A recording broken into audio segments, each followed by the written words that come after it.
Hello, what's up guys? Meron nga pala tayong corporate event na parating. So, ang requirements nila is meron daw silang Zoom meeting. So, online, kailangan marinig nila tayo doon sa kabilang linya at dapat maririnig din natin sila sa venue.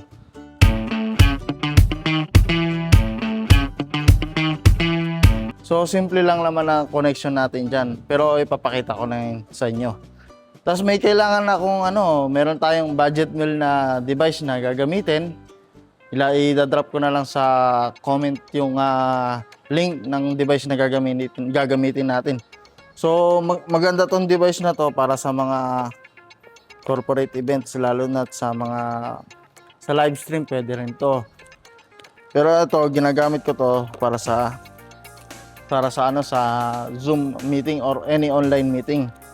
So meron ako dito yung tinatawag na iRig. Ito yung ginagamit ko, mga bossing. Mura lang naman to sa kasi lang to, budget meal. Kung kailangan nyo ng budget meal.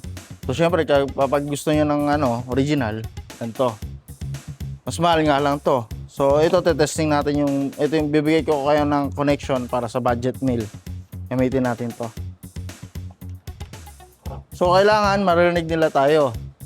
Lahat ng tandaan nyo, maririnig nila tayo sa kabilang linya sa pamamagitan lang ng microphone, hindi sa any ambience. Kailangan sa microphone sila magsasalita.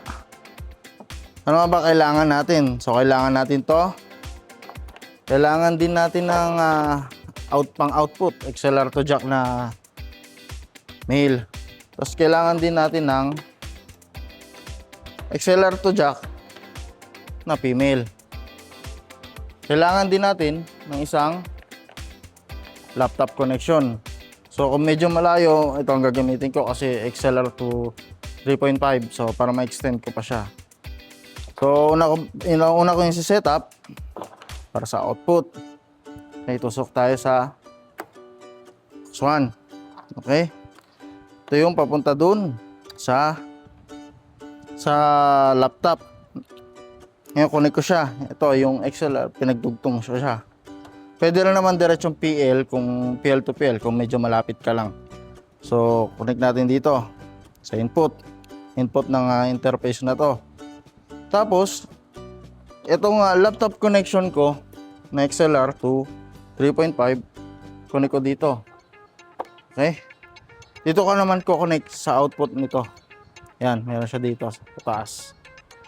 So meron na tayong input at output. So paano nga ba yung sending nito? Katulad nito. 'Di ba sa Oxman ako nag-send ng microphone. So kunyari may 5 mic ako. Ang gagawin ko, send ko lahat sa Oxman. Okay?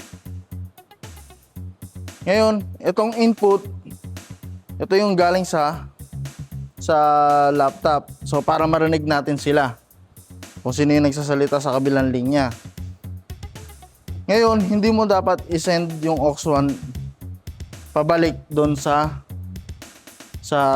kabilang linya kasi maglo-loop lang yung tunog nila eh. Baga, ang i-send mo lang dapat is yung microphone. Hindi mo dapat, kasi ang mahalaga dito, tayo lang dapat na nakarinig. So, hindi nila dapat, pag sinend mo to, marinig nila yung sarili nila. So, nag-loop back lang yung tunog nila. Tapos kung mapapansin nyo, pagka nagte-testing kayo, minsan ma-echo or kasi dapat medyo malayo yung distance nung main laptop ng Zoom sa kayo nagte-testing sa cellphone. Kumbaga, kunyari may nagte-testing ng cellphone para lang matest. So, ayun itong ginagawa natin para sa mga online meeting. Shoutout nga pala sa mga supporter natin na walang sawang nanonood ng mga video na ating ginagawa. So shoutout nga pala kay Rene Perez ng Perez Lights and Sound from Pilar, Bataan. Shoutout din kay Rodolfo de los Reyes from Sagay City, Negros Occidental. Shoutout din sa mga tropa nating na Proman Audio and Events. Shoutout din kay Ronald Nadores from Pinugay, Baras, Rizal. Shoutout din kay CJ Santos.